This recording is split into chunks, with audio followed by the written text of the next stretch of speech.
Hey guys, thank you for watching another video, and today we're going to do a little bit of maintenance. This is something that I would highly recommend that a lot of you guys look into, and just because I'm sure some of you guys have probably already been through this, and this is something that I really wanted to avoid. And actually I knew about it, but I overlooked it. I never really looked into it, and then one day I saw somebody post a picture of what happened to them, and that day I decided to go out and look at my car, and I'm glad that I did, because honestly, I'm sure it would have been just a matter of time before things went bad. So let me just fill you guys in.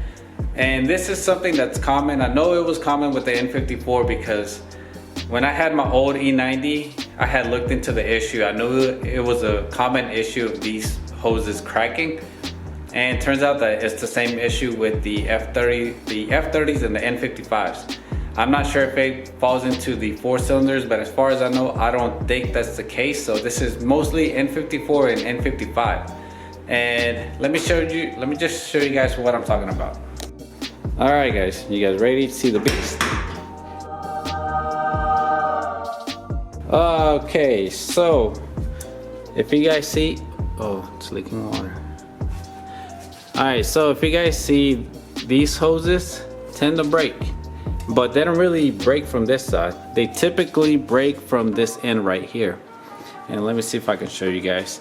So the other day I decided to look at this, and you guys can see that where it connects, it looks like the plastic already is kind of screaming for help. So typically from what I've seen, they tend to break off right here at the end, I believe. And yeah, so when this breaks, if your car is pushing the coolant, obviously it's supposed to go through here because this is the vent valve. So the coolant goes from the, obviously the radiator into the block. So this is the hose and this is connected to the hose.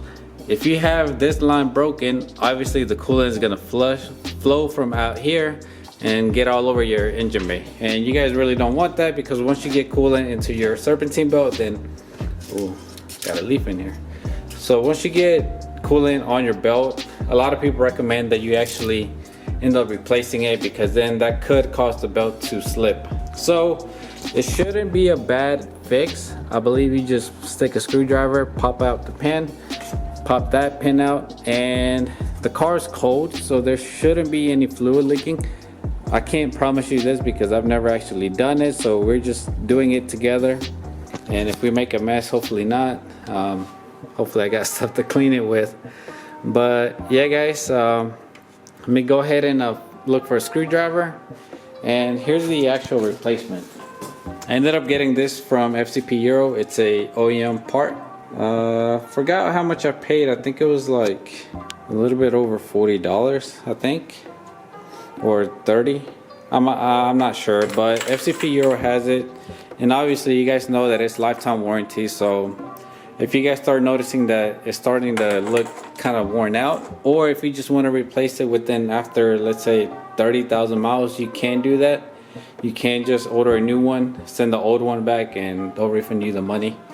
So technically you really don't have to worry about this, besides you just pay once and then you're good to go until you end up selling the car, then you lose your warranty. I can't really show you guys because I'm not sure what this is gonna do. I don't think any fluid should come out, but I'd rather not have the camera up close just in case it does leak somewhere. But once I get it out, I'll actually show you guys. Well, it's better if I show you guys here. So you guys see this little pin? All you have to do is stick the screwdriver in there and pull it out, so it'll be like this. Which I might as well go ahead and just pull it out here, see if it'll focus. So you just pull it, pop it out like that. Focus. Come on.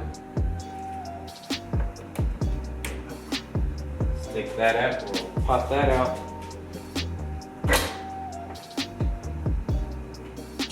Well, I accidentally took out the whole bracket, but it's alright, we don't need it. So once you have it out, once you have the clips out, I'm just gonna pull out the bracket, the hose.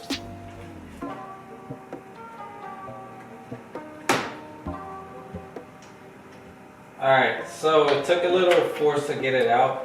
but it's really not leaking that much, but it is leaking some. I'm just gonna use this one. You want to be careful when you pop this out because I just leaked a little bit. So I'm gonna lift up the intake. That out the way. Pop these out the bracket,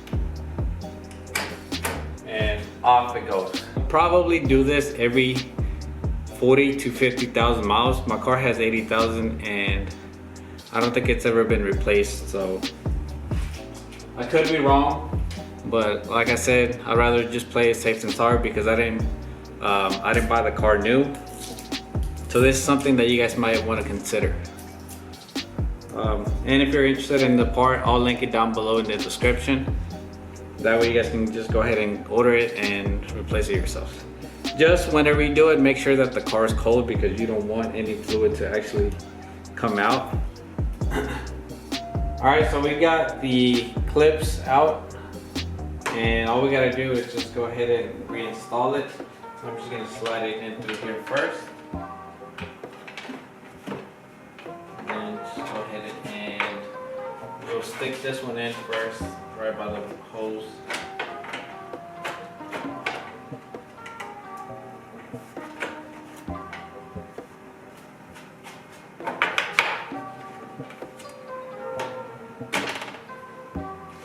Alright, just make sure you give it a nice push.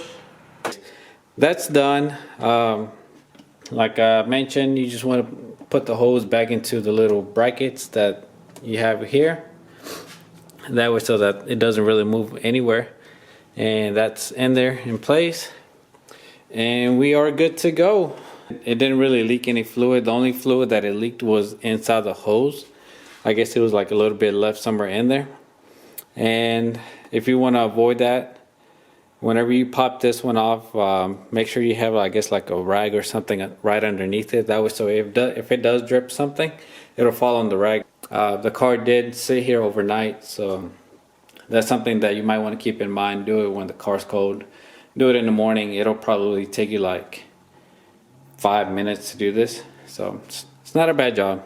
Well, that's gonna do it for today's video. I tried to keep it as short and informative as possible. I know I have a tendency of talking a little bit more than I should, but I just want to make sure that I get all the information out to you guys and my point of view. I'm not a professional, I'm not a certified tech or anything, so I just want to make everybody feel comfortable that you guys can actually do some stuff to your car and some of the things to kind of look for if you don't know about this, and especially if you're new to the platform.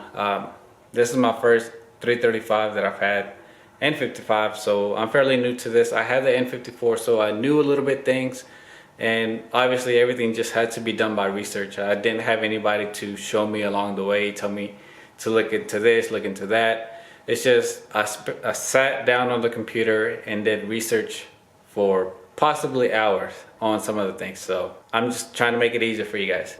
And like always, thank you so much for watching. And if you haven't already, do me a favor, if you're new here, hit that subscribe button, and I'll see you guys in the next one.